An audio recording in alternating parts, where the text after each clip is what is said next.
الحمد للہ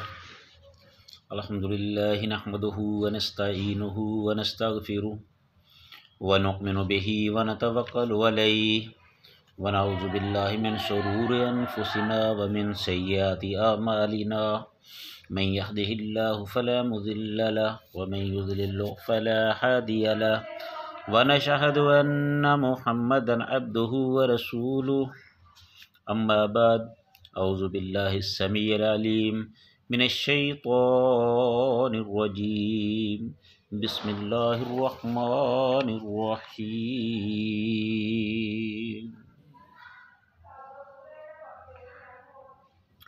اولئک علیہم صلوات من ربہم ورحمہ واولئک هم المہتدون۔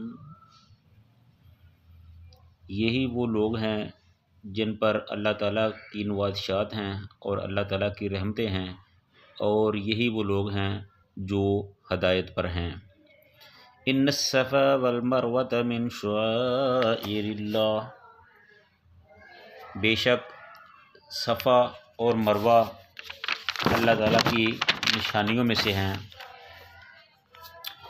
فمن حج البیت او اعتمر، پس جو آدمی بیت اللہ کا حج کرنے کے لیے آئے، او اعتمر یا عمرہ کرے، فلا جناح علیہ ان یطوف بہما، پس اس کے لیے کوئی گناہ نہیں ہے کہ وہ ان دونوں کا طواف کرے۔ ومن تطوع خیرا، اور جو اپنی خوشی سے نیکی کرے، فإن اللہ شاکر علیم، بے شک اللہ تعالیٰ بہت بڑا قدردان اور بہت خوب جاننے والے ہیں۔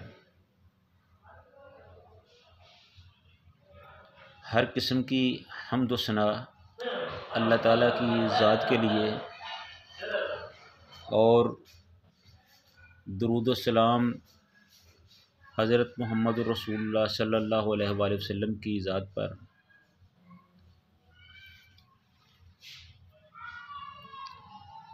اس آیت میں اللہ تعالیٰ نے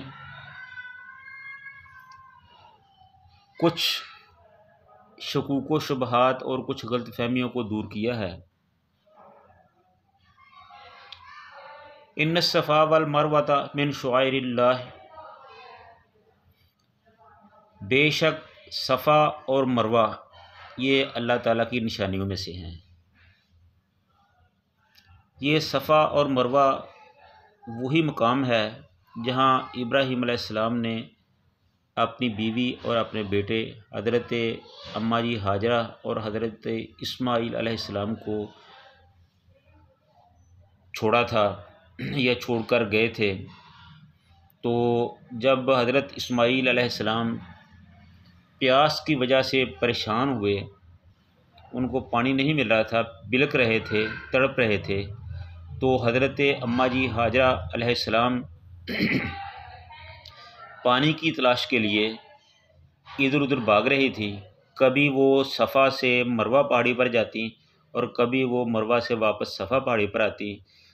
جب وہ دوسری پہاڑی پر جاتی تو پیچھے سے بیٹے کا فکر ہوتا، جب وہ بیٹے کے پاس آتی تو انہیں پیاسا دیکھ کر ان سے برداشت نہ ہوتا، تو پھر وہ پانی کے لیے بھاگ پڑتی۔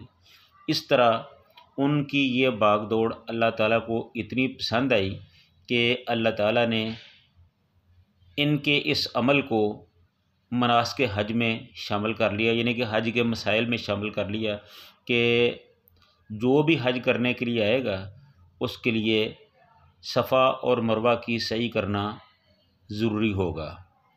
تو یہ تھی ان اللہ تعالیٰ کی جو نشانیاں کہا گیا ہے، یہ اس لیے کہا گیا ہے۔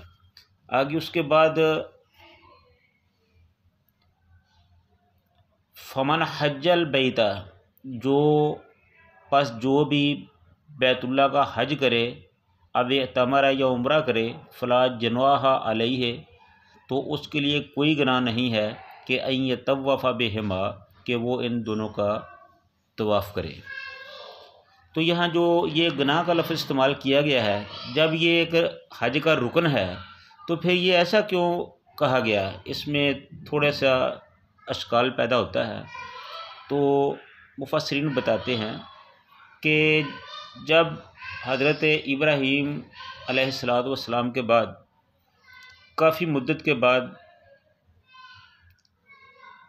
شرک اور جہالت کی وجہ سے دین ابراہیم میں بہت سے خود ساختہ قسم کے مسائل در آئے، تو اسی طرح اس معاملے میں بھی ایسا ہی ہوا کہ مکے والوں نے یا عرب کے مشرکوں نے دو بت بنائے، ایک کا نام تھا عیساف اور ایک کا نام تھا نائلہ۔ تو انہوں نے عیساف کو صفا کی پہاڑی پر رکھ دیا اور نائلہ کو مروہ کی پہاڑی پر رکھ دیا۔ تو جب بھی ان کی سعی کرتے تو ان کو بوسہ دیتے، تو ان کی پوجا پرستش بھی کرتے۔ تو جب رسول اللہ صلی اللہ علیہ وسلم نے نبوت کا اعلان فرمایا، اسلام کو اللہ تعالیٰ نے عزت دی، تو رسول اللہ صلی اللہ علیہ وسلم نے کفر و شرک کی تمام نشانیاں ختم کر دی۔ تو یہ شرک، یہ نشانی بھی اللہ کے رسول نے ختم کر دی، ادھر سے بتوں کو ہٹا دیا گیا۔ تو بہت سے صحابہ جو تھے وہ شاید یہ سمجھتے تھے کہ یہ ان بتوں عیساف اور نائلہ کی وجہ سے ہی ان کی صفا اور مروہ کی صحیح ہو رہی تھی، اس سے پہلے اس کا حج سے کوئی تعلق نہیں، وہ صرف اس غلط فہمی کی وجہ سے تھے۔ اور جہاں تک مدینہ کے تعلق تھا، تو جو مدینہ کے مسلمان تھے وہ ویسے ہی ان دونوں بتوں کے خلاف تھے، وہ منات کی پرستش کرنے والے تھے، وہ ان بتوں کو صحیح نہیں سمجھتے تھے۔ تو ان بتوں کی وجہ سے وہ بھی صفا مروہ پر نہیں آتے تھے۔ تو اس لیے جو حقیقت میں صفا مروہ کی جو صحیح کا رکن تھا وہ رکا ہوا تھا، وہ نہیں ہو رہا تھا۔ تو جب ان بتوں کو ادھر سے ہٹا دیا گیا تو پھر لوگوں نے یہ سوچا کہ اب اگر ہم کریں گے تو یہ کہیں اسی جاہلیت کی نشانی نہ ہو۔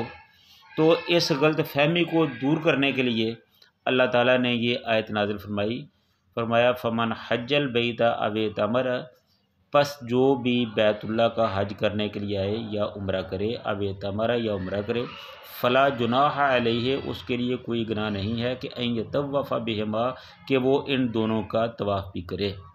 ومن تطوع خیرا، اور جو خوشی سے کوئی نیکی کرے، فإن اللہ شاکر علیم، پس بے شک اللہ تعالیٰ بہت بڑا قدردان اور خوب جاننے والے ہیں۔